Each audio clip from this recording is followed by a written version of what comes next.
Good evening, ladies and gentlemen. Welcome to the south-afrifur Pawdcast. Who's echoing? Wait. Oh, that's not me. Oh, uh, Nuka, there's a tab open on your thingy. Wait, Nuka? We're good. yeah. Okay, it sounds better now. We're done. Hi. Okay. Hi again. Yeah, welcome to the south-afrifur Pawdcast. As you might have heard, we have Dr. Courtney Nuka Plante with us this evening. Say hello, Hello. Dr. Nuka. Sorry, that was me. I had a tab open. No problem. Should have warned Do you against just that. have do you just have the chat open now? I have just the chat open now. Yeah. Okay, all right. Awesome. Can we call you Dr. Plante for like the first 15 seconds here? Just in your introduction? Sure. Yeah. Go ahead. All right. Dr. Plante has been doing a lot of research through what we call now the IARP, or is it IAARP? Just 1A. Yeah. 1A. The International Anthropomorphic Research Project. For the past, what was it, 6 years now? 7, 10, 20? You're not that old. 6 or 7, depending on where you count the starting point. All right. And, well, I mean, obviously we had JM about 2 weeks ago. We had, last week we had a guy from Google Plus, the owner moderator of 8,000. Yeah, I think it was 7,500 when we actually spoke to them. Mm-hmm. And in the week, they've gone up by 800 furs. We're helping. Yay! Woohoo! But yeah, so we're sort of continuing our sort of trend about furry statistics and everything like that. Dr. Nuka has been kind enough to actually join us this evening and talk to us about more sort of general furry statistics and looking at sort of a more holistic perspective in respect to most furs and everything like that. So everybody, if you're on the chat, say hello, give a wave, try not to kill him. We need him, I think. We need his brain. Yeah. Right. All right. Yeah, and apparently Raven is hungry, as far as I can tell. Not sure. And raccoons apparently missed a lot. We just got here. Yeah, we just know. Yeah, you didn't miss much, Raven. Raccoon. Yeah. An interesting thing is that Raccoon is talking about the Flera articles, and yeah. Already? Yeah, believe it or not. Okay. Yeah. So maybe, and we actually spoke about this before the podcast, and yeah, I don't know. Anyway, moving on from that. So you've been doing it for about 6 or 7 years. Is there anything that what exactly sort of inspired you to do this? I mean, how did you actually even manage to get like funding? How does one do furry research? Yeah, do furry research, and how does one get funding for furry research?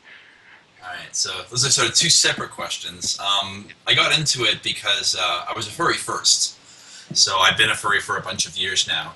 And it wasn't until I got to grad school that I sort of looked into the idea of doing it for research. When you get to grad school for psychology, you need you need to do a project. And so my goal was always to try to do research on something that was interesting to me.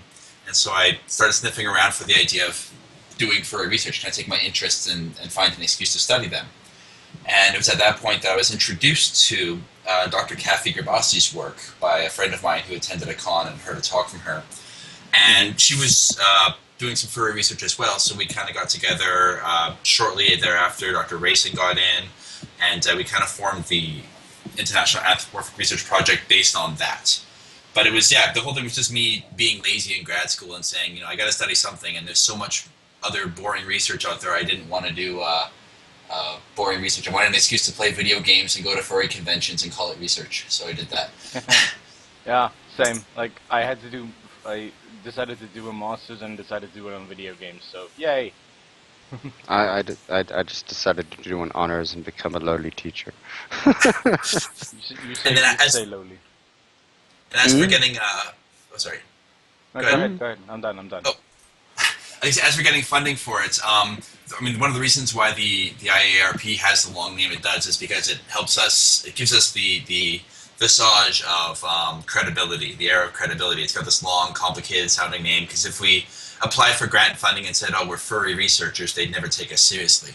But since we say, well, we study fans of anthropomorphism, and we study how fantasy and reality overlap may contribute to self and identity processes, and it sounds a lot more psychological and official. And then we ended up getting a $65,000 grant from the Canadian government to study fandoms in general because of that. Oh, Canada, never change. I hope it doesn't change. Because calling it the IARP is a lot more, sciencey than furries. How the fuck do they work? Like that, yeah. Although the gist of our research is essentially that. Although we started branching off and studying anime fans as well, because we need to compare furries to something. So. Yeah, understandably so. I remember one of your comparisons was, I think, anime fans and then also sports fans, because essentially they're role play as well. Fantasy football. Yeah. Okay, that's an interesting comparison. How did you come to fantasy football?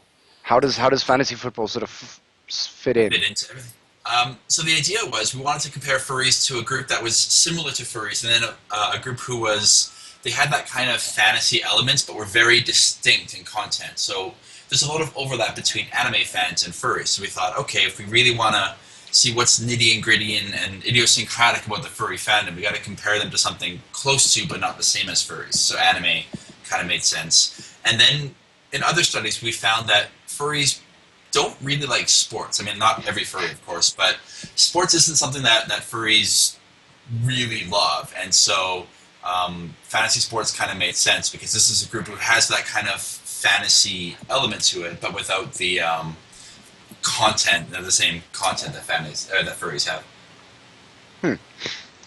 Yeah. All right. Yeah, that makes a lot of sense, because in the same light you could have also studied gamers, because the fantasy football thing and sports fans and game fans are basically the same thing. Like if you get down to brass tacks. I'm not sure I'd agree with that. I mean, the one thing they both got going for them, and this is something we've talked about in our research, is that those are much more mainstream fandoms than, say, the furry fandom. That's for sure. But I'm not sure. Content-wise, I would say they're different. I think that a lot of gamers might get upset if they heard you say that gamers are basically the same thing as sport fans. No, I think it would be the other way around, personally.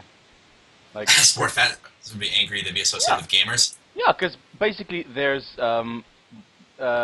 merchandise, there's like cosplay, dressing, sort of what is like the player's jersey in all of them sit down and watch other people do things. It's basically enjoying a game, which sports are. It's just like a nationally sanctioned game. Yeah, there's a lot of overlap. That said, though, I would argue that gaming is participatory, whereas a lot of sport is sitting back and watching. Now, granted, there's a growing body of like as there's professional gaming leagues now. I would say that's more akin to perhaps professional athletics, but for a lot of gamers, it's you're the player of the game itself. Whereas if you're going to watch the Super Bowl tonight, you're watching or observing other people playing the game. Fair point. Fair point. Okay. Point over. Wow. Okay. Jeez. Golf. Ugh. Oh, fuck my life. I hate golf. Yeah, I don't know. Like, I think archery is more like exciting than golf, because I think at least pool is more exciting than golf. At least it takes up less space. And it takes up less time. Yes. Yay. Squash. Golfers. Hey. Squash is best. Oh, duh. I do like squash. I will say that I do enjoy squash. Yeah. Squash is great fun. Okay, so sort of we've spoken about that sort of topic and sports and everything like that. I mean, like sports balls. Yes. What exactly? What similarities have you found between furries and anime fans? So in general, we find that they're pretty comparable on a lot of dimensions. I mean, a lot of the differences that we find are differences of magnitude rather than differences of kind. So they're not, dramatically different kinds of groups of people. They're both fans of particular content. They're both quite participatory cultures. You have a lot of analogs. There's fursuiting in furry fandom and cosplay and the anime fandom. They're both kind of associated with nerd cultures or geek cultures in general. They're both particularly tech-savvy, close to the internet culture or computer culture. But we have found a few small differences. So, for example, in terms of content, the furry fandom has a lot less violent content than does the anime fandom. Which, the first things that come to mind in anime fandom maybe, shows that involve violence like Dragon Ball Z or shows like that. But on the flip side, the furry fandom has a lot more porn than the anime fandom does, demonstrably How so. even? Don't look at me. This is what we ask people how much fandom-related content you own is pornographic. We found that furries scored about 1.5 points higher on average on a 7-point scale when it came to pornographic content. So we don't have as much violent content, but we make up for it in pornographic content, I suppose. Okay, that's an interesting perspective. 1.5, 7-point scale. Yeah. Sheesh. Yeah, look at how much hentai is out there versus look at how popular something like FA is with, porn. I mean, it's worth pointing out, though, that just because there's more pornography in our fandom, that's not to say that the fandom is all pornography. I mean, saying more porn isn't the same thing as saying all porn. Yeah, true. Yeah. Okay. Well, obviously, you also have a how do I say that? Is that Longitudinal? No. I want to talk about longevity. Yeah. Oh, longevity. Yeah. Is it longitudinal? Yeah, a longitudinal study is something that's been going on for forever. Sorry, Yeah, you will No have to worries. excuse me. I'm a little bit sick today, so my mind is a little bit fried at this point. Yeah, I mean, as Neon actually says, Japan made tons more porn than furries do, apparently. I doubt that. Well, granted, vetted and, I don't know, actively drawn with actions, possibly. Anyway, moving on. So, the longitudinal study, I mean, how long has that been going for so far? So at the moment, it's been going on for 3 years. It's basically what we do. So there's a lot of questions that you can answer with what's called cross-sectional research, where you give a handful of furries a survey and then look for correlations within that data.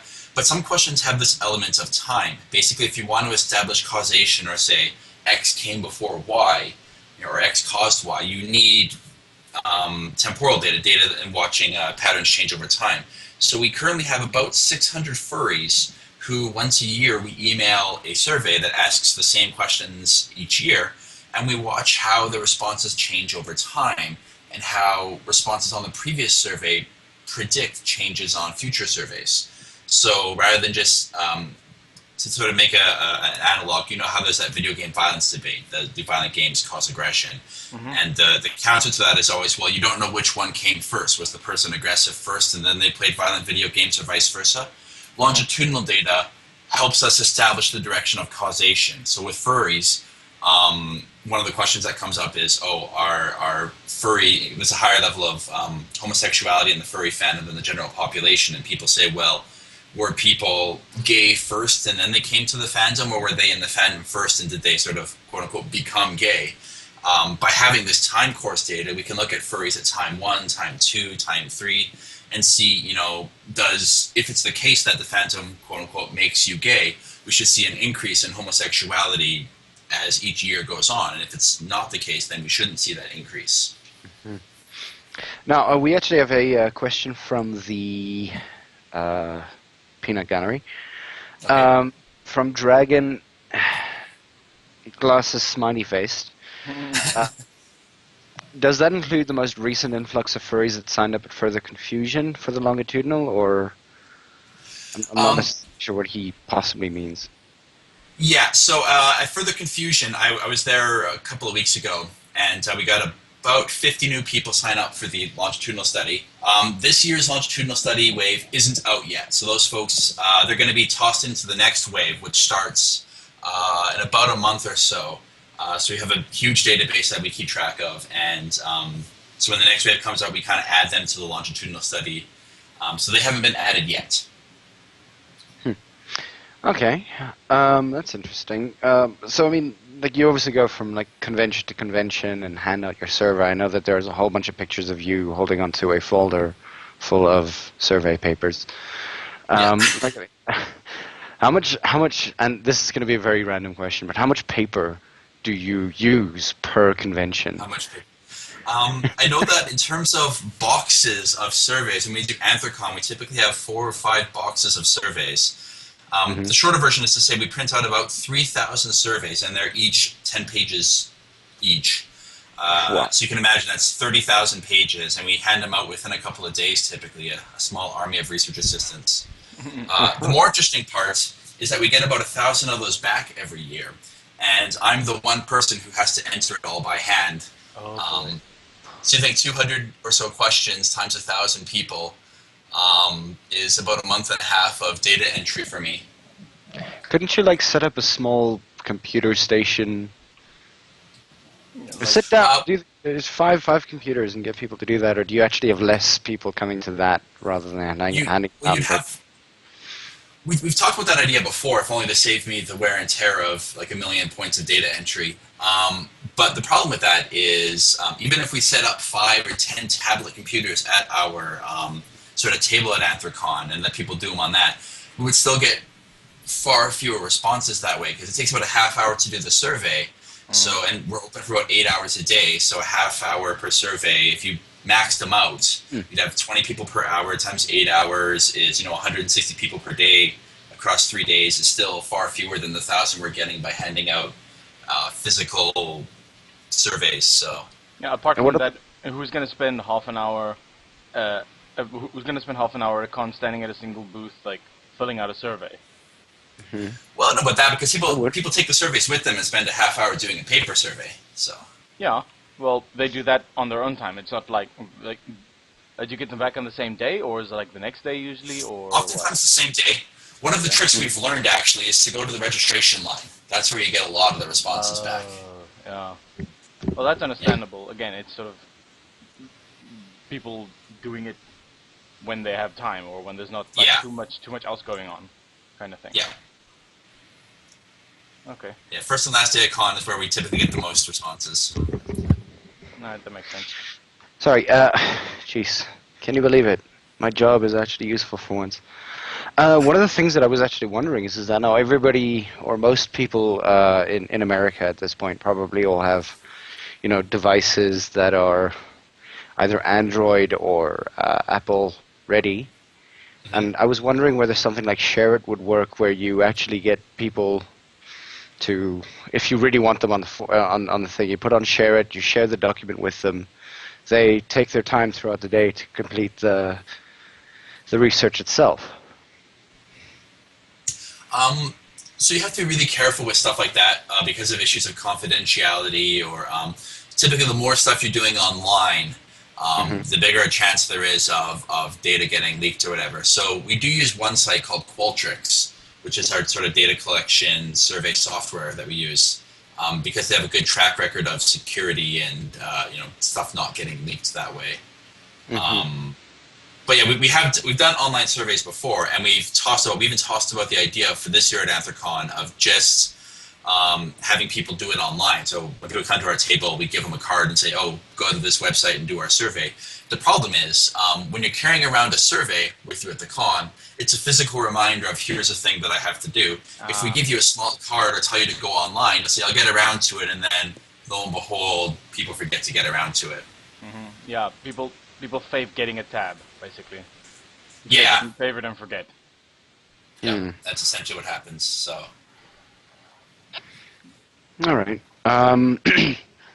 What's the most interesting out of the, I think, 6 or 7 years that you've been doing this? What's the most interesting sort of piece of data that you've actually found out that's always been sort of like you never thought that this would actually happen? No.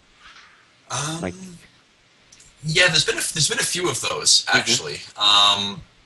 So when I first got into the fandom, I had a ton of questions. Like part of this research was motivated by when I first got into the fandom, I had a million questions, and no one really had good, clean, clear answers to it. So I started off, trying to answer these questions. And so I knew just by looking around, and most furries will agree, that the fandom is predominantly male-dominated. There's a lot of men. There's far more men than women in the fandom. And I also noticed that there were a number of gay people in the fandom, perhaps to no one's surprise. And so my question was, well, how prevalent is this? How many people are there? And we had estimates going in as to, okay, what percentage of furries are male and what percentage of furries are gay. And I had some estimates, but when I got the actual numbers, they were far higher than I imagined. My guess for males in the fandom was probably closer to 65 or 70%, and then when we did ran the numbers, it was a lot closer to about 80% male. And when it comes to sexual orientation, again, we thought about maybe 10% of the fandom, 15% of the fandom would be gay. And then the numbers were much higher, much closer to 25% or so, depending on whose definition you're using. So it was much more than I expected. Okay. So the trend wasn't surprising. How much there was, though, was pretty surprising. But in terms of my absolute favorite finding or most surprising finding, was some research we did last year on artists in the fandom. Mm-hmm. So we went around and we've been curious about this idea of entitlement in fans. So whether or not fans are entitled, whether they feel like they're owed special treatment from particular artists. And so we asked artists and asked furries how, given this entitlement scale, essentially. And what we found were that artists were hugely overestimating how entitled the average fan felt. And what's interesting about that is that there's sort of two ways to interpret that data. One way is to say that artists are completely inaccurate and they're letting one or two really bad clients completely taint their impression of how bad the average furry is in terms of entitlement. Another way to interpret the data, however, is to say that artists have a pretty accurate view of how bad the average fan is when it comes to entitlement, and furries are just kind of, they're biased to see themselves in a positive light. No one thinks they're the commissioner from hell. So that's been really interesting to sort of see those data and try to figure out, okay, well, which side is it? And there's probably a little bit of both. That is really interesting, I have to admit. It's been our attempt to try to help sort of smooth over relationships between content creators and those who commission them, because there's been contention in the past. You see posts occasionally where artists will sort of rant about bad commissioners, or sort of artists coming up with, here are the list of good commissioning practices, both for artists and for those who want to commission artists. And so I feel like, hey, if we can contribute to that with some research, it might be able to help out a bit. Have you been able to help anything out? I like to think we have. Generally we just make the data available and let people do with it what they will. We try not to take sides in these kinds of issues. Like going back to the sex and porn thing, whenever we study that, it's a touchy issue, and we don't like to take sides to say this is what the fandom ought to be or should do. We just kind of collect the numbers and say this is what it is. Any interested parties can do with it what they will, but these are the numbers, so you can be informed when you're making statements about something one way or another. Isn't that all we ever hope for? To be informed? Yeah. Okay. Scratch, do you have anything you want to ask? In particular? It seems to me that among sort of furries, you mentioned artists in the fandom. Like, it seems that concentration is actually oddly high myself. Like, there's quite a few furries that I know of that are artists in some sense, in comparison to those that aren't, versus something like, let's say, anime fans and people who like write stories or do art. Yeah. Is that like a thing? Is that a finding? So we've not been able to compare it to anime fans, although this year I think we're asking that to a convention full of anime fans. What we have found is that about 60% of furries consider themselves to be visual artists. Not all of these obviously are not commissioned artists or artists who make their living off of it, but about 60% of furries say that they do some kind of visual art, and about 50% of furries say that they do some kind of writing, self-expressive writing, whether it's writing short stories or something of that ilk. So yeah, it's a very generative fandom, in that there's a lot of content being produced by a lot of the members of the fandom. So your intuition seems right that a lot of furries do create stuff. And what's more, if you create stuff as well in the fandom, if you're an artist in the fandom, statistically about half of your friends are also artists as well. Mm-hmm. Interesting. In comparison to writers? Oh, sorry. So for that data, we only had information on artists. So that data was collected from the Dealer's Den at Anthrocon last year. So we went around, and artists were very, very kind, considering what I was asking of them.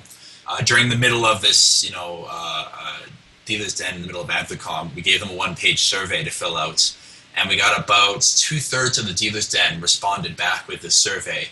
But unfortunately, the vast majority of the content creators we got there were visual artists. So okay. Yeah. And from them, they said about half of their friends were also artists. Yeah, no. Okay. If you look at the what's his name, like the Twitter followings of popular furry artists, like you said, at least half of them are other artists. Yeah. And I mean, again, like with the term artist, I mean, obviously, I'd expect writing to be in there because it is technically an art. So I mean, are you going to be able to branch out to say budding writers and everything like that? Yeah, so the plan has been, I wanted to for a few years to reach out to artists and writers in the fandom, and we've been trying to find ways of doing it. The easiest way, since we were going to Anthrocon anyway, was to just sort of throw some surveys at the people who were around in the Dealer's Den and collect data there. And we realized very quickly that was missing out on writers, which we don't want to do. So our next big plan, and we're going to do this in the next year, we actually had a meeting yesterday to talk about it, is we want to do an online survey of writers and artists in the fandom in general. So the problem that we had with Anthrocon was our sample was pretty biased. Most of who we canvassed were people who were sort of good enough at their craft to be able to sell their stuff at Anthrocon. So with this next survey, this online one, we're hoping to get a far more representative sample of artists and writers in the furry fandom. Okay. The chat seems quite busy. Yeah, people are busy arguing that art and writing two completely different things. Oh, visual art and writing aren't like, yeah. Look, I mean, you're not going to call a writer an artist, but you can call writing an art. Yeah. You know, the general consensus of art is just like visual art. I would argue content creation. I think what we are interested in is content creators in general, regardless of what the medium is.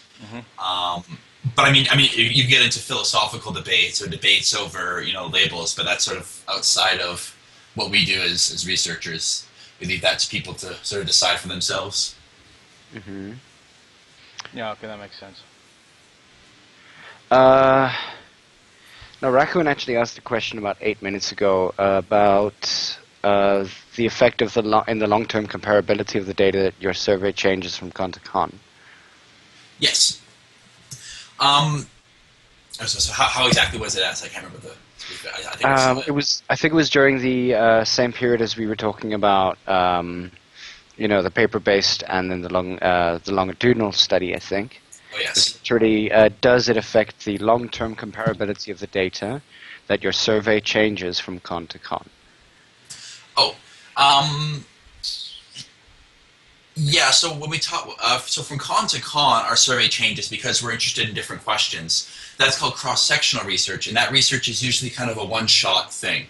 So it's kind of a snapshot and saying, at this moment in time, these are the relationships between these variables of interest. The longitudinal study typically stays the same year after year after year. We ask the same questions in the same ways, because if we didn't, then any differences we found between waves, we wouldn't know if it was because people had legitimately changed or because we changed the way we asked the question.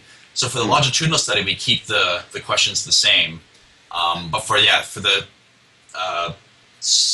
convention-based surveys, we change them every time we do a convention. because we had different questions we're interested in. Does it allow you to make comparisons over years? Oh, I see what you're saying. So at conventions, we can't.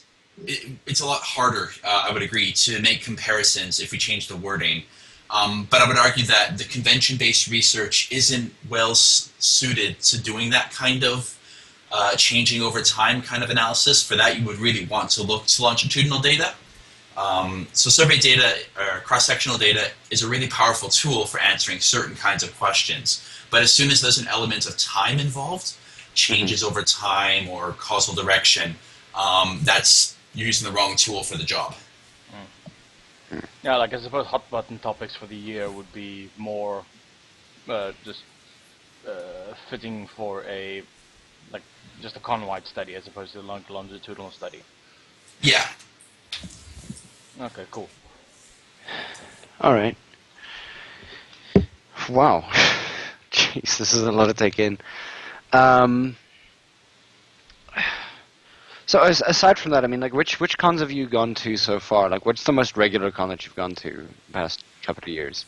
The most regular one that I go to is Anthrocon and Furry Fiesta. Those are the two big ones, and I do research at both of them. So Furry Fiesta being in Dallas, Texas every year, and Anthrocon, of course, being in Pittsburgh. So the one in Texas, Furry Fiesta, is in February/March every year. And that's typically, it's a smaller con compared to Anthrocon, although it's not a small con. I think it was over 2,500 people last year. And that's usually where we do a lot of pilot testing. So we'll, before we do Anthrocon, which is kind of our big data collection, we'll typically try out scales for the first time at Furry Fiesta, see what worked, see what didn't work. If it didn't work, we won't ask it at Anthrocon. If it did work, we might tweak it a little bit and then try it again at Anthrocon. But we also do a lot of more experimental studies at Furry Fiesta as well, because the con staff there are fantastic for letting us set up experiments there. A good example, a couple of years ago, they let us set up a computer lab in one of the rooms, and we actually did a porn study where we had furries come in and look at porn for science, which I guess no one objected to. Everybody'd be able to go there, wouldn't they? Yeah. What was even cooler about that study, though, was that we needed a control group, so we subjected some poor, unsuspecting college students to the same study, where they had to look for furry porn. They signed up saying, "Oh, look, a porn study," and then they got in the study, and it wasn't quite what they were expecting. Hey, a porn study! Oh God! The old bait Did and you switch. convert anybody in that entire sort of like thing? Did anybody sort of go, I am now expressing an interest in the furry? we did have one person who said, I have very mixed feelings about this. You might have awakened something in me. Yay! I don't know, the way that he says that doesn't really sound like a yay. It sounds like oh God, we've broken him. Perhaps. When it comes to peanut gallery questions, am I allowed to pull some out, or do I wait for you guys? If you credit the person who's asking the question, go for it. Yeah. Just really quickly, I wanted to talk to Green Reaper's question about did we get licensed to distribute the art. So as the way we did the stimuli collection for the porn study, we grabbed a random selection of artwork from various furry websites and also from Google and stuff that was typically publicly available. So if a person displayed it publicly, it was fair game. So we didn't go into private accounts. We didn't, go into paid accounts or anything like that. And for academic use, it falls under fair use to be able to use artwork this way. We weren't publicly displaying it. We weren't profiting off of it. We weren't using anything sort of for those purposes. The artwork wasn't being used to make us money or anything like that. And then in a publication that we're working on right now, the journal has asked us if we can get a couple of examples of what is a fursuit, what does a piece of furry artwork look like, and we have clean pictures. And so in that case, we actually went to the original artists and said, hey, we're wondering if we could have permission to use your artwork for this journal article, because this will be sort of much more massively distributed, and we want to make sure that that's an okay thing to do, and if not, we'll use someone else's artwork. Has anybody, while walking out of that study, gone, who is that artist on like picture number 63? Just give me the information on that. I want to download more of it.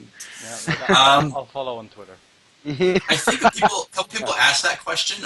We weren't allowed to give it away. We tried to keep it as we were trying to not promote any particular person. We're trying to be as neutral as possible, and just say these are stimuli. We're not trying to claim it as our own artwork. We never did. We never tried to take anything from artists. We just said, here's a sample of artwork where if you went on Fur Affinity right now and went through I think it was, we took from whatever was on the front page of Fur Affinity and we rolled a D20 and grabbed, the 10th image, the 14th image, the 6th image, and collected artwork that way. So it was, yeah. But the art would be, I mean, like it's not like all the art is good on the front page. The reason we did it that way was to avoid I had to pick the stimuli for this study, right? And I have personal biases. There are certain artists I like, certain artwork I don't like. And if I just kind of picked what I thought was the good art, the stimuli would be biased. It would no longer be about a general random sample of furry artwork. It would be a sample of artwork that Nuka thought was good. So the most honest way to collect it was to literally front page D20. We have some artwork that's done by very very skilled artists. Other artwork that's done by artists who are a little newer to the fandom. Yeah. Mm-hmm. Just starting out. Okay. Well, that's obviously a very good way to do that. It's just I've seen the front page of Fur Affinity and. Well, the other thing to note is that we were comparing. The other note is that we were comparing furry artwork to non-furry porn as well. So we had a sample of non-furry porn as well, and that was the same thing. So we went to Google databases and other kinds of places and found pornographic art, and we collected that the exact same way too. So you have a wide range of from very professional, very skilled nude models and professional porn stars to, people who were... people who had chat roulette kind of thing. Well, no, we had to draw from professional sites because we wanted to make sure that all the models were over 18 and we didn't want to inadvertently, grab some 16-year-old person and show their picture. So, yeah, it was all from sites where we could tie the person back to a particular website where models were over the age of 18. Okay, understood. Quick question. You mentioned that the two sites that you do, Anthropomorphic and Furry Fiesta, is there a demographic difference between, like, dare I say, the South and not the South? Not as much as you would think. We expected there to be. Okay. We found that political attitudes are a little bit more conservative in the Texas con versus the northeastern Pittsburgh con. But that said, they were still much more on the side of liberal than conservative. Okay. Is that Would you say that's sort of, I wouldn't say inherent to the fandom, that liberalism or less conservative attitudes are more prevalent in the fandom than in general, or is that just like a happy coincidence? I would say that's sort of part and parcel of being a furry, in part because some of the things associated with more progressive attitudes are things like open-mindedness and acceptance of alternate lifestyles.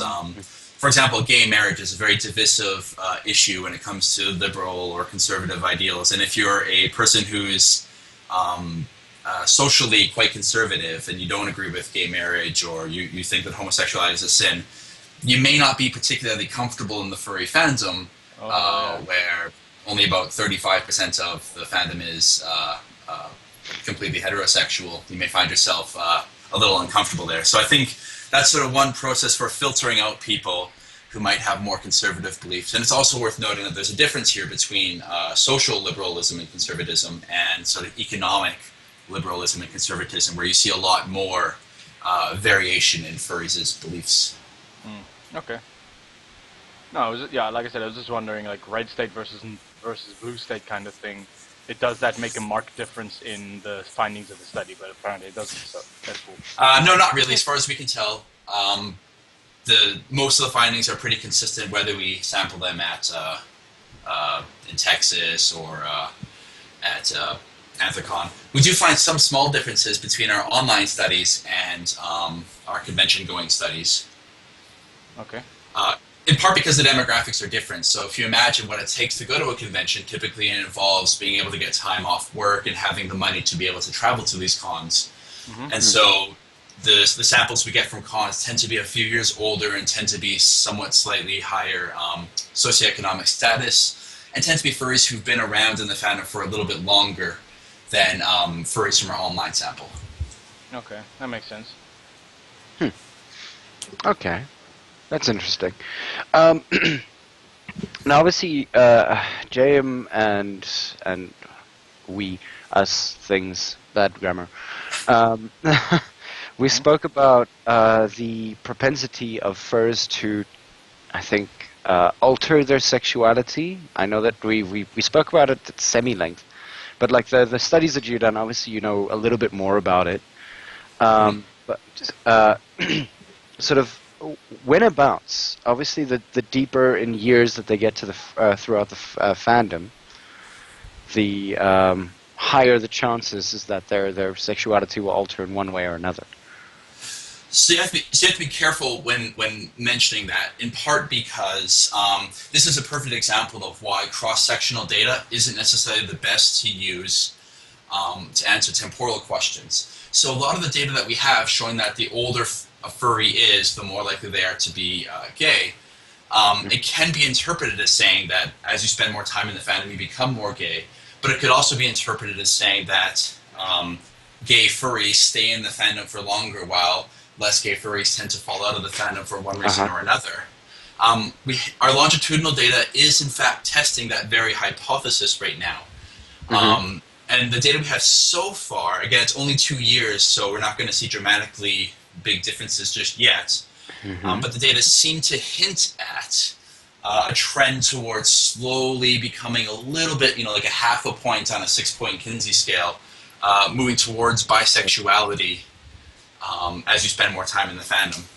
Okay, it's probably the reason why I frame my question like I did. It's not about being more gay. It's about being more open to other sexualities, because I know that your scale does actually check out like other sexualities as well, not just between homosexuality and so which is why I'm saying that they have a higher propensity of changing or reconsidering their own sexuality. Yes. Yeah. So far, again, this is very, very preliminary data.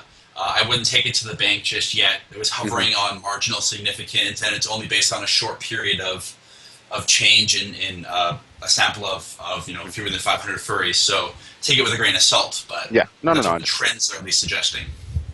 Because I mean, obviously, you have the one question. I think I'm not sure which page it's on, but I think it's one of your first questions is what was your sexuality when you joined the fandom? How long have you been? What is your sexuality now? I don't think we've ever asked it like that. I think they might have asked that one on the adjective survey, the species survey. Yeah. We've only ever asked what is your current sexual orientation. But again, in our longitudinal study, we ask that question every year, and we see whether or not it changes systematically over time. Okay, all right. When was the first time? Now, obviously, this is just going to become a South African question.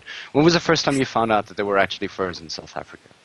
When I discovered the South African furry community existed. Yeah. So we accidentally did an international furry study when I first started our very first online study. We only really recruited in and around North American furry groups because we figured that's where we'd find the most of them. So I actually spent many nights subscribing and getting into contact with a member of every state in the United States, every state's furry group, furry forum or board, and same within Canada. I went through every province in Canada and tried to find a furry group to advertise to. I found a few furry forums and stuff to advertise, and so we thought we'd be asking, a North American sample, and we thought we'd get about 500 to 1,000 furries. And then, a day later, I checked the data, and we're up to like 4,500 furries from 70 different countries. And we're like, oh, so something happened overnight. And so word of this spread very, very quickly. And so we're pouring through this data, just like mesmerized that this many people had found our survey, and we think that people were sharing surveys.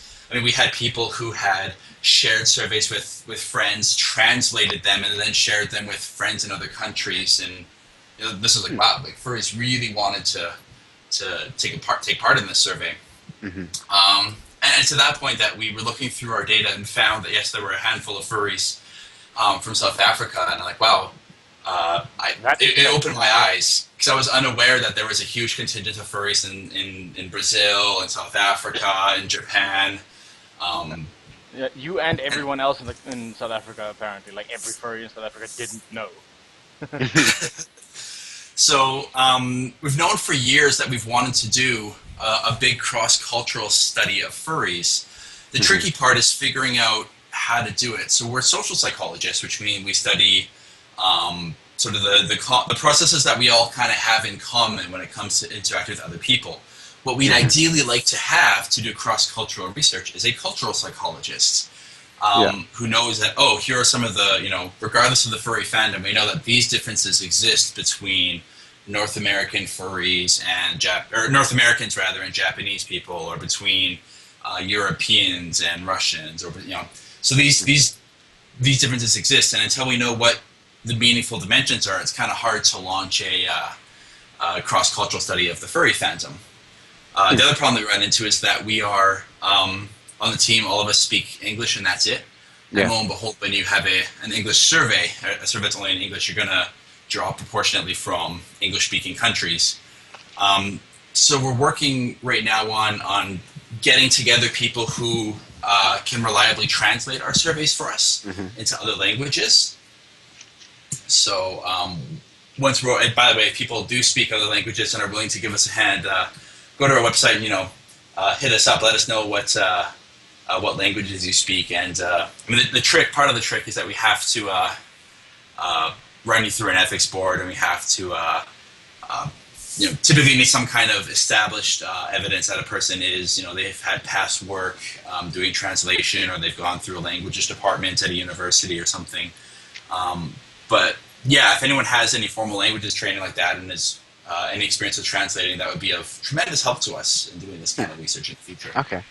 Obviously, since we're connected with furry.fm, I'm pretty sure that there will be a bunch of German furs who'd be more than willing to help you. We actually have a German. One of the few languages we do have is as far as I can tell, a very experienced German translator who translates from English to German and has experience doing that. So we got Germany covered. And if I'm not mistaken, we actually have a South African fur who's very good at French. It's my embarrassment being a Canadian that I can't translate into French myself. It's amazing. Oh, well, I was actually thinking, wait, hold on, Canada, French. Let's go for it. Let's see what happens. But Raven Song, Leeward. Not Raven Song, but Leeward. If we had somebody who could do Gaelic, that would be awesome. But it's such a Lots of Gaelic furries, are there? Probably none. I remember we to wasn't it Scratch? In fact, I think if I'm not mistaken, not Green Reaper. Who's that Irish guy we spoke to? I kind of forgot his name now. I feel bad. I feel terrible. Oh, Durgan, I know who you're talking about too. That's the funny thing.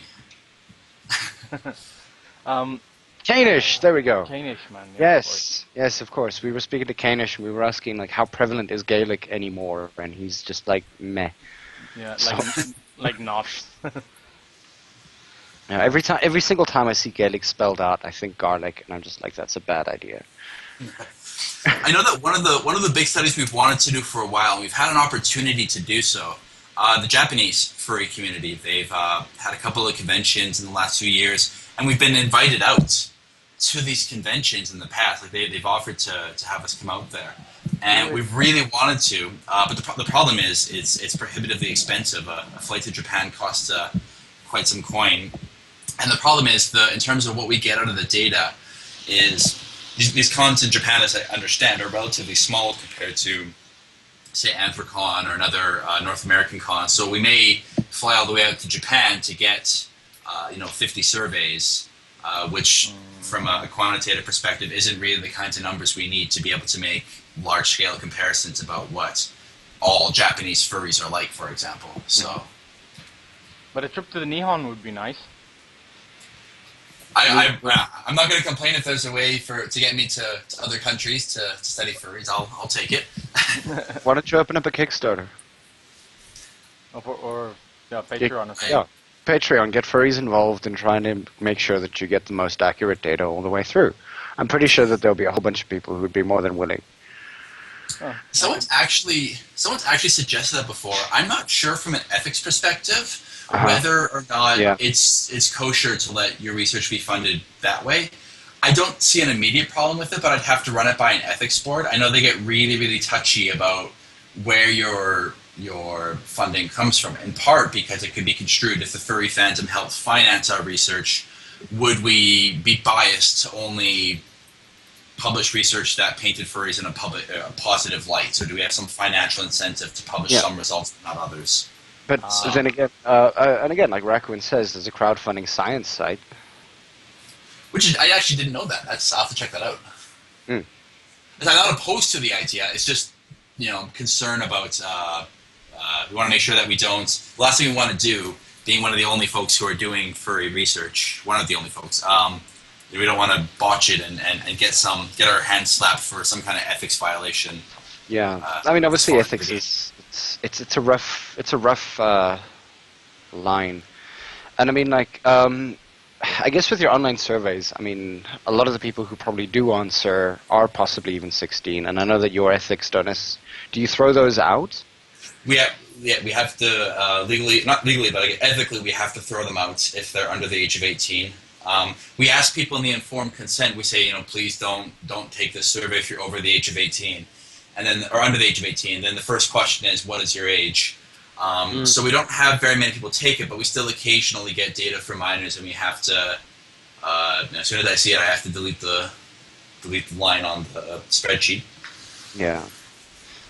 It's that's interesting. I mean, I know that ethics. Yeah.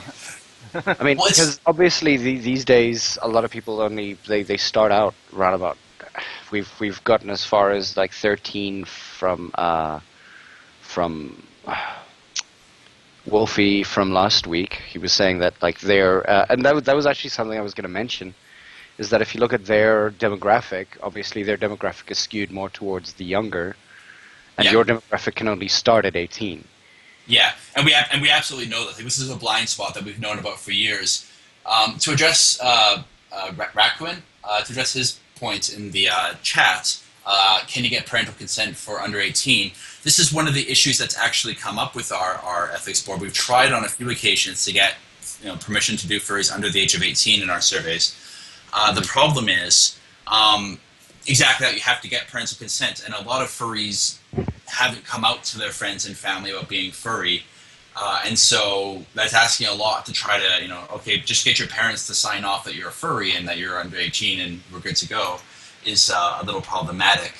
And what's more is, as soon as you involve minors, all the legal boundaries change. All the suddenly you have to work that much. We're suddenly limited what we can ask. Like, it's really hard to ask questions about sexuality if you're using minors in your study.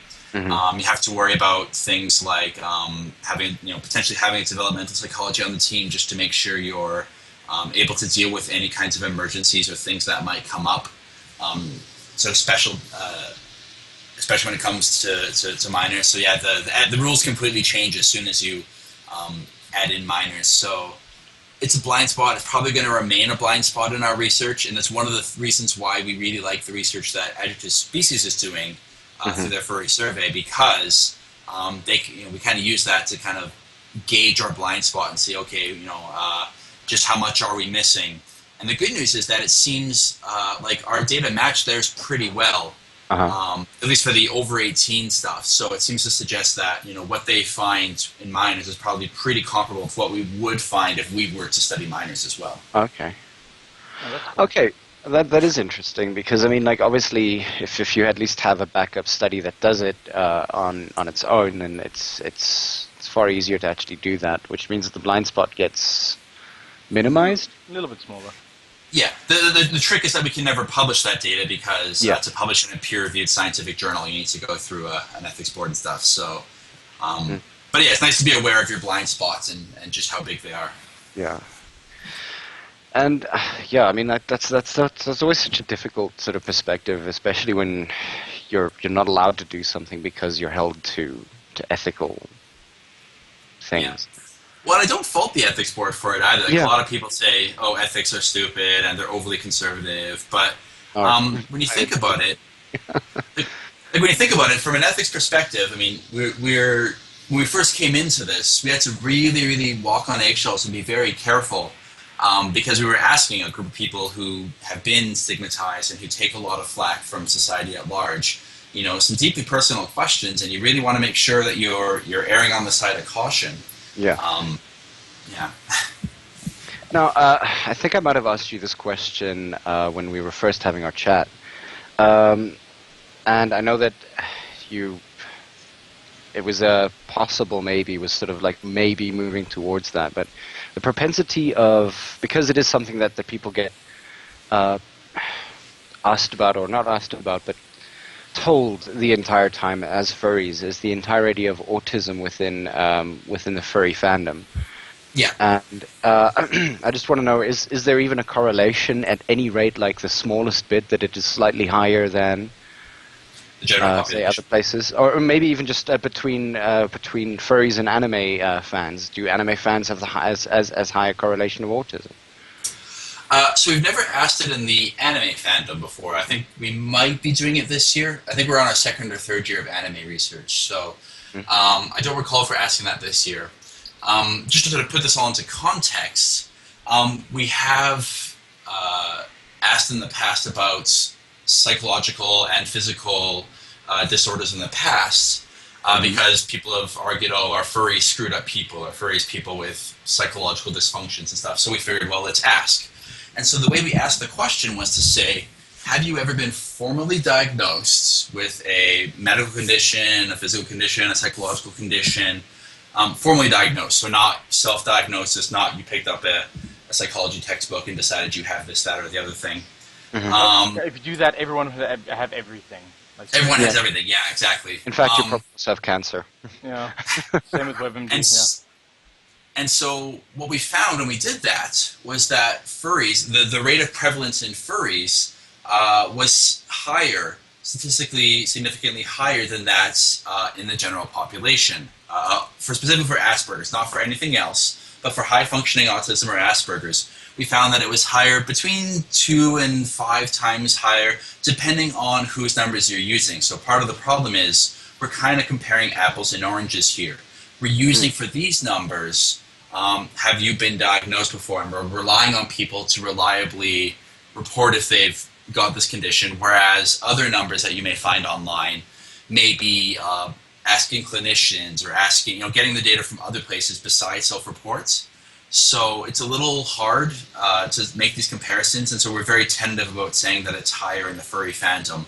The trend seems to suggest that it's a little bit more prevalent in the furry fandom than the general population, but we're still talking about numbers that are, a fraction of the furry fandom, like far less than 5% of the furry fandom we're talking here. This isn't, that most of the fandom is has this condition. And someone pointed out 2 to 5 times, that's pretty significant. The problem with small base rates, that when you're talking about things that don't happen very often, like less than 1% or 1 to 2%, is that the difference between 1% and 2% is twice as much, right? So yeah, we're still talking about something that's relatively infrequent in the fandom. It's certainly not a defining feature of the fandom. Yeah.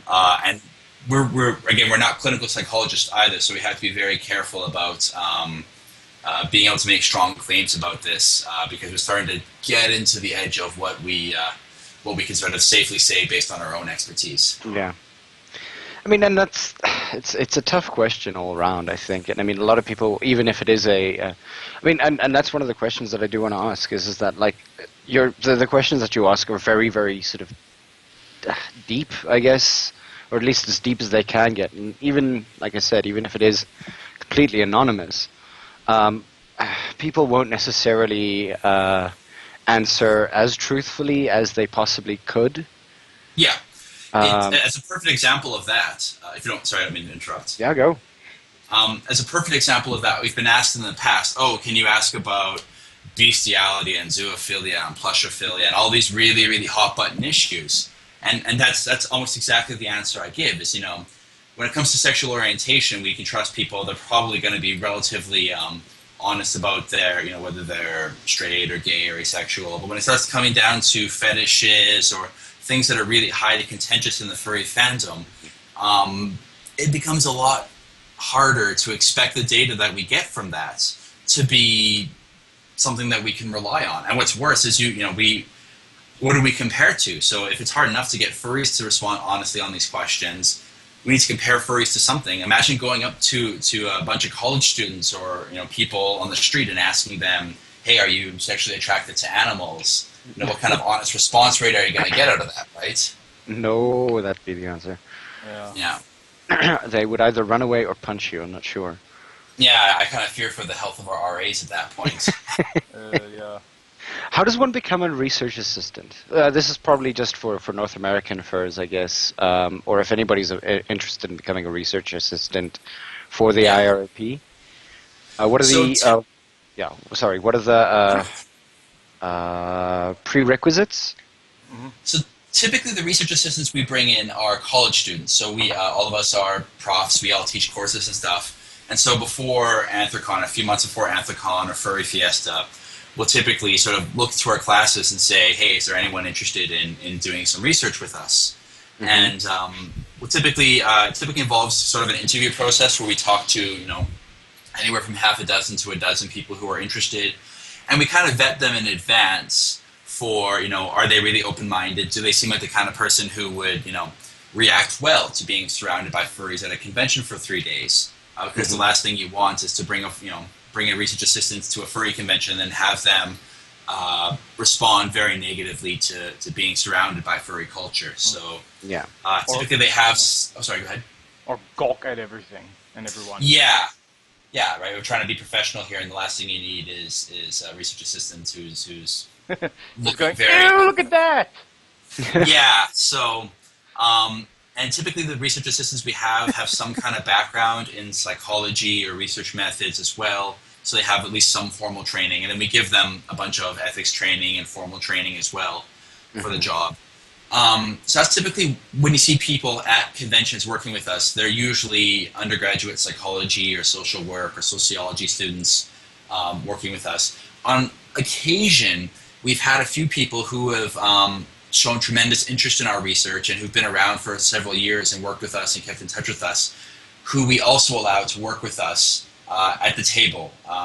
So we've had a couple folks at Anthrocon, for example, who have been very helpful with helping us answer questions or really spreading the word about our research. And so, and they've demonstrated time and time again that they're very professional and very mature, and so we've allowed a few of them in the past to sort of sit behind the table and help us pass out surveys, but they're not involved in the data presentation, the data analysis, because that's all confidential. So they don't handle or look at the data in any way. So the best way is go to university and get in touch with us when you're affiliated with the university, because it helps us. University. Pardon me? What if you're out of university? It becomes a little bit trickier. Part of the reasons we like people who are in university is because we can hold them accountable with an ethics board. So if someone, one of our RAs goes and starts violating confidentiality of these surveys or starts acting very unprofessionally or unethically, we can go to their university and say, hey, let's throw some consequences around, some academic consequences. A person is held accountable. But if it's just sort of a generic furry who gets in touch with us and doesn't really have any of that accountability, there's no real way. There's nothing that's stopping them from doing that sort of thing, except for us to kind of shake our fist at them and say, "Oh, you rascal!" Yeah, get out. Yeah, that kind of thing. Okay, that's actually pretty interesting. I mean, like, Scratch, you could do it since you're still connected to your university. Barely, like I finished. Barely. How? Are you almost done yet? My final thesis, question. My thesis is in. I am defending, hopefully, within the month. So then I'm just done. Also, I'm not technically. I'm not at all connected to any department of psychology. Yeah, I Yeah. actually think I'm going to do my master's in education next year. If I Okay. stick around. I'm going to stick around. I will be here next year. Okay. Oh, in the chat right now we have Traj, by the way, who is Hmm. part of the IARP. She's done research with us as well, Cool. looking at disabilities in the fandom. So Oh. yes, everyone say hi to Traj. Hi, Hello, Charles. Josh. Woo. uh, Well done. wow. Go, Green Reaper. Publishes Raccoon's love of Growneth. I mean, you know what? There are some academic journals with standards low enough that they'd probably take it. Hey. It's PhD material.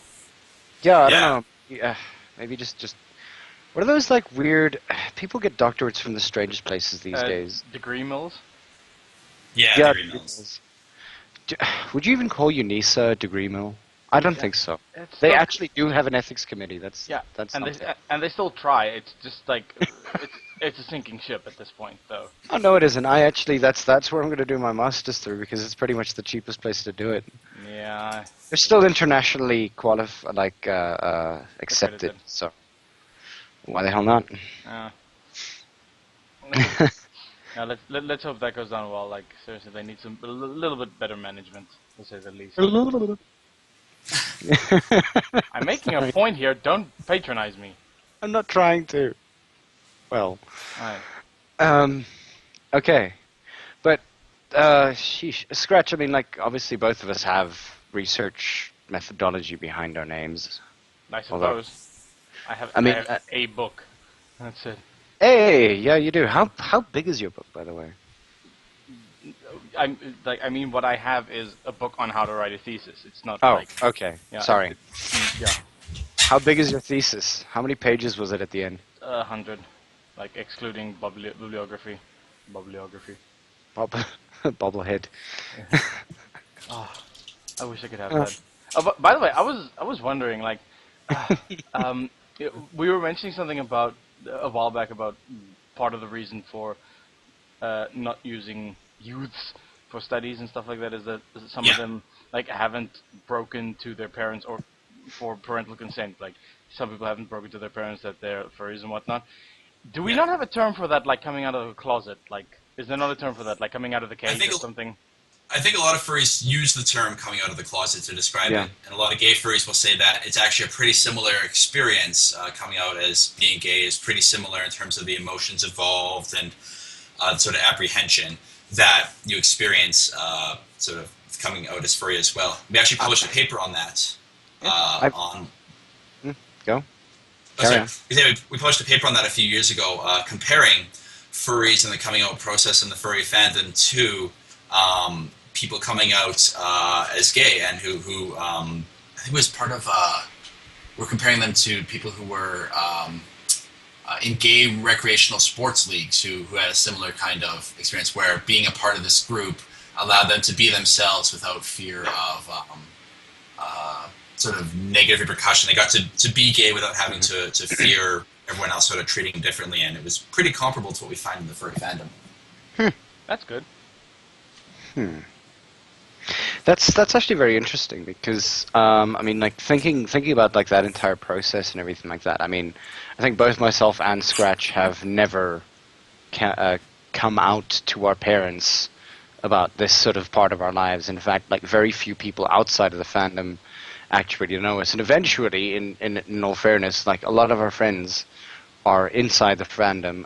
How prevalent is that sort of thing where like the vast majority of the friends and the people that you interact with are part of your little niche group? And I'm going to call it a niche group because essentially it's a tiny part of the actual world outside. It's not like the person that you're working with at the till, or the person that you're like a colleague of yours at the university that you're working at is going to be a furry. So I mean, essentially, you can't necessarily interact with other people the same way that you would interact with your friends, I guess. Yeah. Like, I mean, how prevalent is that? So what we found, so we've asked people about self-disclosure of their furry identity in the past. Do you tell other people that you're a furry? And we specifically broke it down by, have you told your family? Do you tell your friends? Do you tell your coworkers? And we found that most furries have told most of their friends. in part, we think, and the longer you're a furry, the more you're likely to do this. And we think it's because as you spend time in the furry fandom, more and more of your social network, your friends become furries themselves. So you spend more time with furries, you become friends with more furries, so a higher proportion of your friends know you're a furry. When it comes to telling your parents, though, or telling your coworkers, not a lot of furries do so. A lot of furries play that pretty close to the chest. We didn't ask it as a percentage. We asked it as a 5-point scale, asking on a 1 to 5 scale how much of you come out. And yeah, we find not a lot of furries score very high on that scale when it comes to coming out to their family or coming out to their coworkers. You're kind of lucky if you're able to do so, if you're in sort of a family environment or a work environment where people are open-minded enough to make that a possibility. Because it has negative effects on people when you have to sort of conceal a part of your identity. It actually is pretty bad for your psychological well-being and your even your physical well-being, for that matter. No, yeah. Don't know if I answered your question or if I went off on a tangent there. No. Yeah, I think that's pretty close to what I was looking for. Yeah. But we do find in general that with our longitudinal study, we find that the longer, as you spend more time in the fandom, you start to tell more and more people. So, the difference between a furry who's been in the fandom for 6 months and a furry who's been in the fandom for 2 or 3 years, is one of the things that happens is you tell more and more people that you're a furry. The cat kind of gets let out of the bag. Yeah, like people like Tempo, he lives out his character throughout all of his work. His students know about it. He even goes under that moniker. As Tempo, hey? In class. Yeah, in class that works. He's literally he is his anthro character. That's it. When you look at his I think you can call it his business card or anything like that. When he's working at the university or college that he's working at, his profile picture is his anthro character, and he literally introduces himself as Tempo. Okay. Well, academics are kind of lucky in that regard because academia is usually a pretty open place for that. Like, I do the same thing. I've taught classes in my fursuit. Not every class, of course, but when I do a lecture on furries, I'll teach it in my fursuit. And I do wear a collar when I teach. I wear my dog collar. So people are aware that I'm a furry, and I think I'm pretty lucky because in a lot of other careers, like military or the service industry, I may not have that kind of luxury, and I think a lot of furs are kind of in that position. I'm in academia, and if I do that, I'm pretty sure I'd probably get kicked out, like almost immediately, saying, "Oh, inappropriate wear." I'm like, "But I'm not naked." No.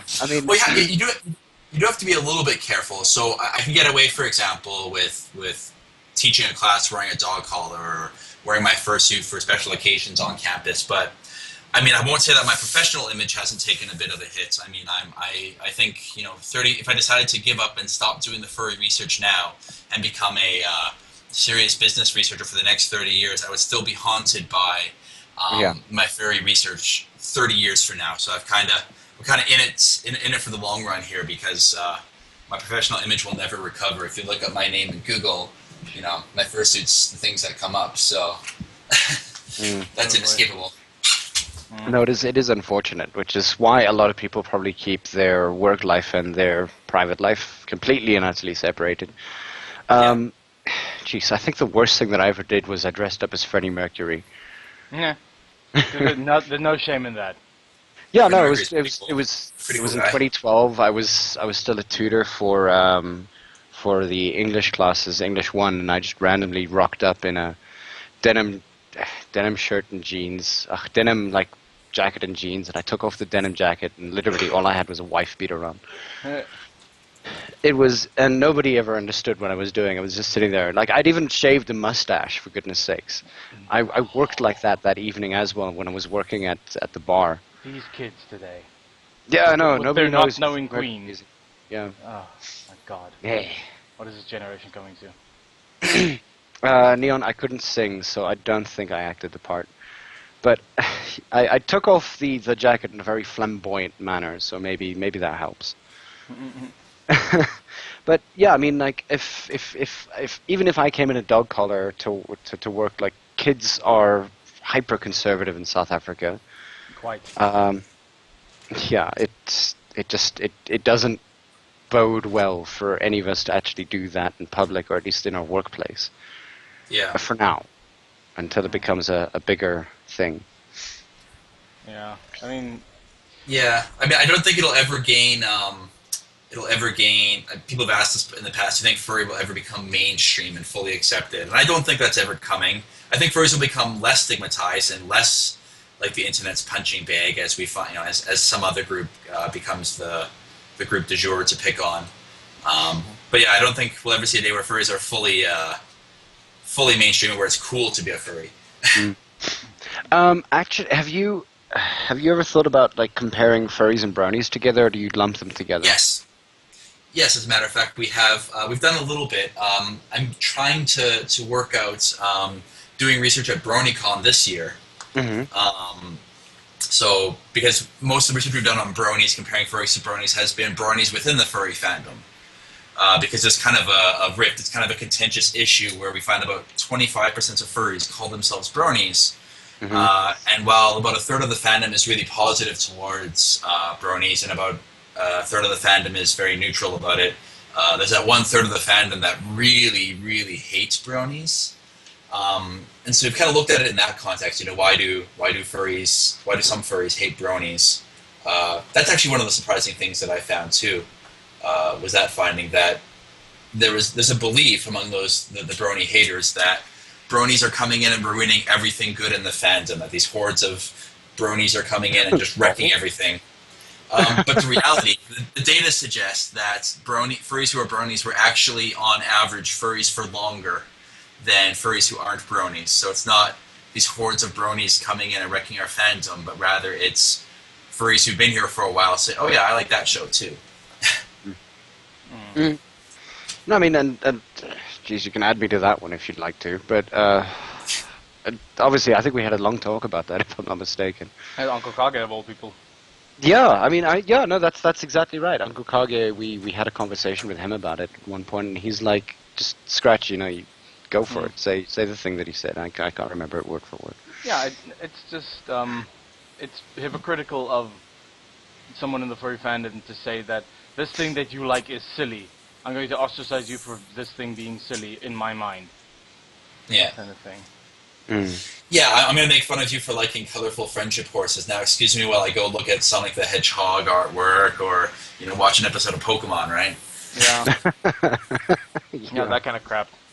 Yeah. I mean, and it is really kind of silly. I mean, the thing is that I guess the internet is never going to be controlled in any way, shape, or form unless somebody just fucks everything up. Which is pretty close to happening, I think, in South Africa. There are people fighting it. There's the OTT thing as well between Vodacom and MTN. Yeah, but those people can eat a dick. Yeah. Well, you see, now you say that, but like it's easy when you have money. Yeah, I suppose. One of the oh, sorry, go ahead. No, yeah, I was just gonna bitch about it for the international audiences.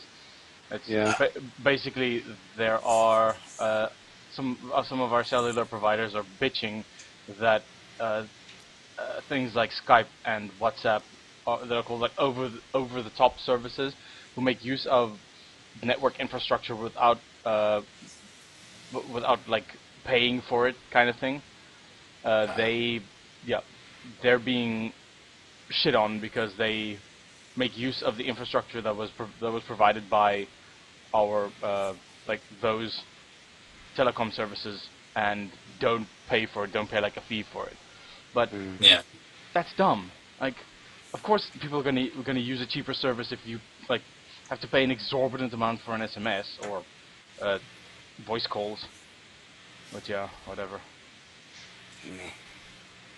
I was gonna say, going on the fact that furries sort of pick on bronies or pick on other groups or that sort of thing. One thing that we're interested in as well is the phenomenon of geeks throwing other geeks under the bus. Yeah, and the idea that one fandom is perfectly happy to throw another fandom under the bus. And we think it's a defensive mechanism, right? Furries are so used to getting picked on and so used to negative press that if there's a chance to kind of distance it, you know, if bronies are getting picked on, rather than say, hey, they're like us, and, you know, they're in the same boat we are, we should help them because we want them to help us. Instead, they say, yeah, those bronies are freaks, and, you know, they're totally not like us. Quite content to distance yourself from the stigma, but then furries will turn around and cry foul when anime fans will say, ugh, we want nothing to do with those furries because they're gross and disgusting people and they make us look bad. No, that's all just the hypocrisy running around. I mean, what's it? If there's a student at our campus who's actually sort of the leader. I'm going to put that into big parentheses. Nobody can see this except for the people who are sitting next to me. But like, he's the leader of the Gauteng Brownie groups, and I mean, I have granted he's like what, a few years younger than I am, but I have conversations with him about how his groups are going, and it's very, very similar, because the thing is that they have their own drama as well, and like, that's the one thing that people don't necessarily understand. Within every single fandom that you have, the drama is real, and the point that people leave, like, because this person is doing this to somebody else, it's very, very annoying. In that, especially with internet. Oh, sorry, go ahead. Yeah, no, go.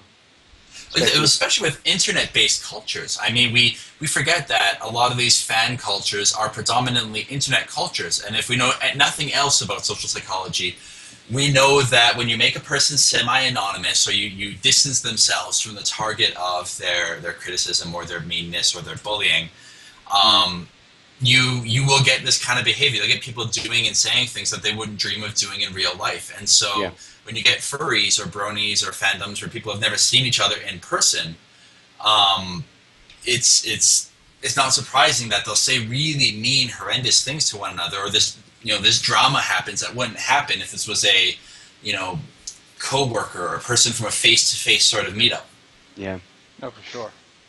Which is, I think, one of the reasons why cons are so important, because it allows you the platform to actually actively speak to these people. It's like, oh, you're that guy? The guy that I really hate on the internet? Oh, you're actually quite nice. Yeah, you're a charming fellow, and I have no grudge against you in person. Yeah. Mm-hmm. That's the one thing where I'm gonna sort of boast gaming as like one of the best things ever, because like when you sit down and play a game with someone, then like you instantly break down a lot of barriers between you and that other person. Like, I mean, Jay McGonigal has gone into lengths to say like what gaming does for people, like how it's this trust exercise between two people, kind of thing. But it's got its own drama too, though. Yeah, of course, dumb shit happens. Like, especially when they started.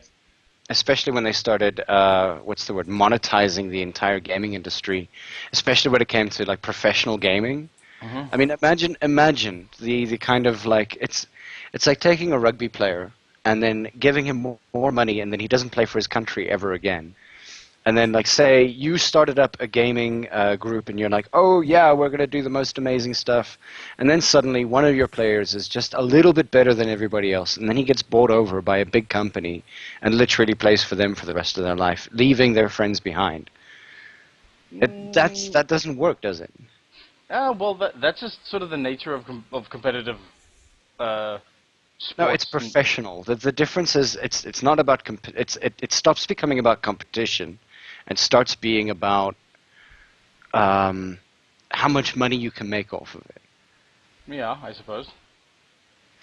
Makes sense. But I mean, let's say that's not the worst thing that happens to games. I mean, professional esports has done a lot to legitimize gaming in the public light. Like, I have to be honest. But yeah. I like the question by Waffles in the chat. If you don't mind jumping to that. Yeah, no, I was just about to do you want to introduce it? Go ahead. You can introduce it if you'd like. Sure. Waffles asks, on the topic of fandom drama, one thing I've never heard a stop of is, seeing as I'm both furry and brony fandoms, furries say bronies are subgenres of furries. Bronies, let's say the same about furries, and my side saying both are different fandoms falling under the anthropomorphic banner. What is the opinion on that? I think all three of us could probably answer that and then close up for the evening. Yeah, we're running towards the end. Yeah. Okay. So Nuka, go straight. Start. Okay.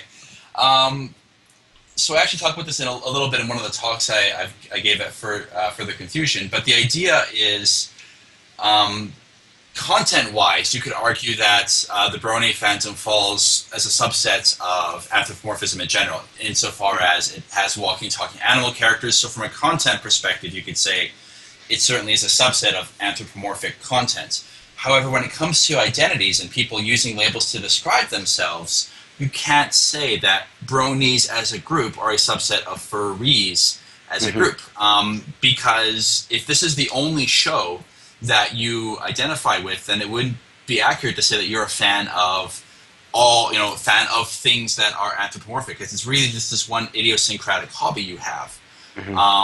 So I think that there's an argument to be made for keeping them separate. So there's some overlap between them, but I can perfectly understand why some bronies would say that it's just inaccurate to call themselves furries because they just like this one particular show, but nothing else in the fandom.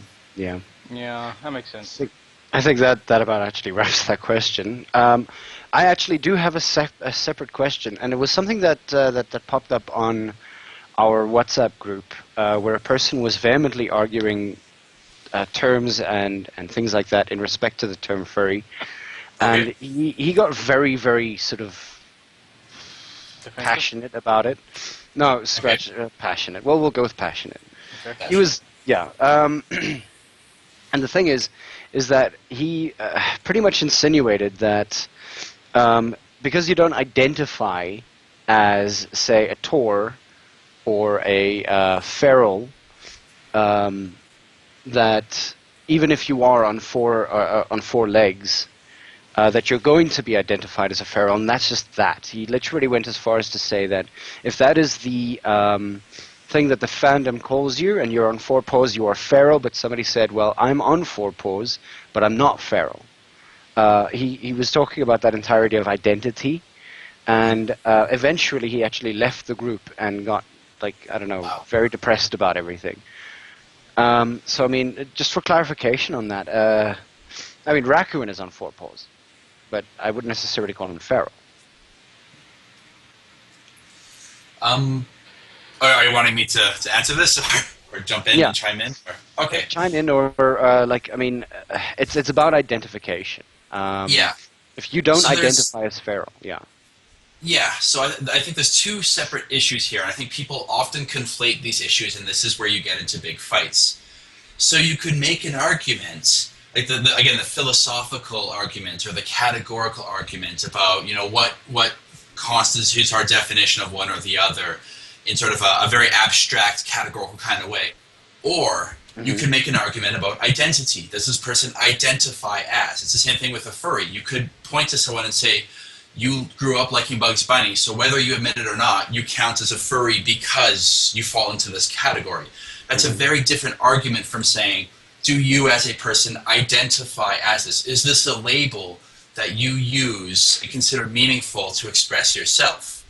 And I think that if you don't deal with those as separate questions, you're going to get a lot of people who say, well, based on your philosophical definition, I might fall into that, but I don't identify as one, or that's not a label that meaningfully represents me. It would be like me saying, hey, you believe in this kind of a budget, so you're a Republican. You may not think you are, you may not like that word or anything associated with it, but damn it, you're a Republican.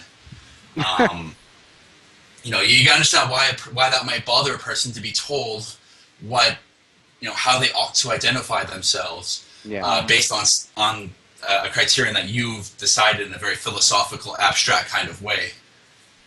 That makes a lot of sense.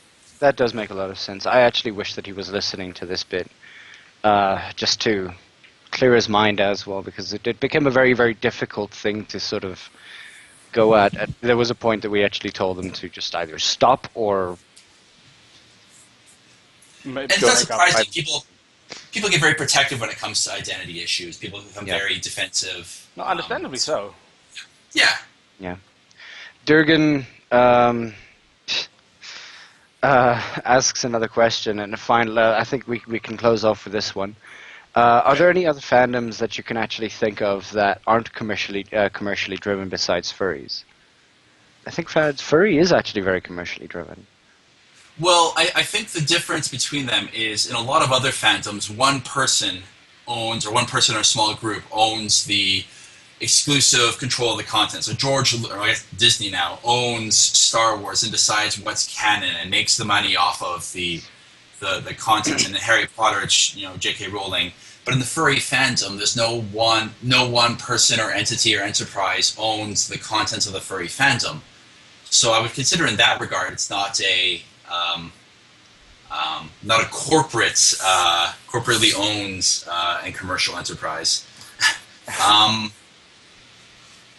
have to think about that. If other fandoms are if I can think other fandoms that are in the same boat. Nothing that comes to mind. Although I'm sure, as soon as we hang up the call, I'll have 50 other examples come to mind. That's the reason why we'd love to have you again. I'd be perfectly happy to come on again. I'd love to. This has been fun. I know. It's always fun. Yeah. But yeah, geez, thanks a lot for being for actually accepting our little invitation. And again, I'd also like to cursorily thank JM for getting us in touch with one another, because it's really been an experience. And I mean, like having you on, you're a vetted source for a large amount of information that a lot of people have questions for. And I just hope next time around we have more questions that can be answered by you. And again, I love this Q&A format. This is great. Yeah, and one of the other things that we that we'll put out as a call to those of us or to those of you who are listening, if you do have any questions, just pop us a mail at south-afrifur at gmail.com. Pop us those questions. Let us know what kind of questions you like to hear, what kind of guests you want, anything along the lines of that. Our email account has been literally just littered with Twitter updates. So any kind of information that you guys want to know about or anything like that, let us know. And we'll do our best to sort of answer those questions or get them to come to light. Scratch? Yeah. Oh, it's basically covered what I wanted to cover, for sure. And then obviously, we'd like to thank the people who've been listening on First Stream. Obviously, Nuka, thank you again for being on here. Thanks for, looking at a couple of the questions yourself and actually answering them. We love this kind of interaction, of course. This is one of our favorite things to do. Mm-hmm. And yeah, I'd like to thank Neon, Ravensong, Rakuin, Durgan2, Green Reaper, Durgan1, Smiley Face with glasses, Waffles, Arashi, Green Reaper, thanks for popping in as well. Troj, obviously, thank you for being around. Kink, and of course Victor, who's been on pretty much almost every single podcast since we started. And a person who left a little bit earlier, where is he? Darwin Buck. Yes. And obviously the people from furry.fm, thank you guys for listening as well. We hope we were a bit informative today. And minor formalities, obviously, furry.fm has a Patreon site. First Stream has a Patreon site. If you would like to hear more of this content or get a lot more of this information going, support them if you want to. I'm not sure if you have any sort of like other projects that you're doing that requires money, Nuka. No, just if anyone has questions, feel free to go to our website and check us out.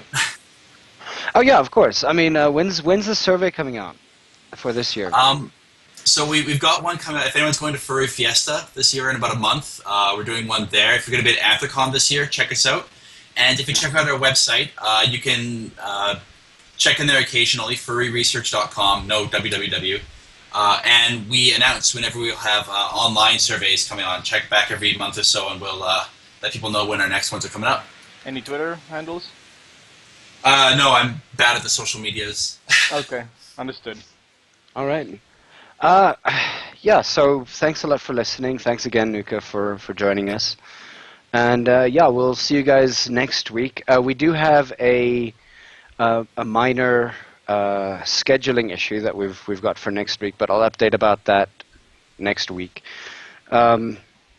I think it'll be there. We're possibly planning to have an interview on a Thursday, on the 18th or the 25th, with a guest that we've got planned. Scratch, this is the first time you're hearing about it. Indeed, it is. Thank you for sharing with me. You're welcome. It's what? Geez, we have how many days? Yeah. And yeah, so thanks again for listening. Nuka, do you have anything you'd like to say to the people who are listening? Oh yeah, I remembered. Nuka-Kitty on FA. I am on FA. That's the closest I have to social media. Mm-hmm. Okay. All right, sweet. I did thank both First Stream and Furry FM. Yeah, I think I did. I mentioned them like several times. No. We did. Yeah. All right. And obviously, Green Reaper has put on his Fur Affinity account, and whoop-de-doo. It's awesome stuff. All right, guys. We'll see you guys next week. I know that it's Valentine's Day for most of you. We'll maybe have a podcast about love. Will we? And the futility of it all. Yeah. Anyway, see you guys around on that shell. Yeah, on that bombshell. We're on our way out. All right. Cheers, guys. Cool. Cheers, gents, ladies and gents. Goodbye.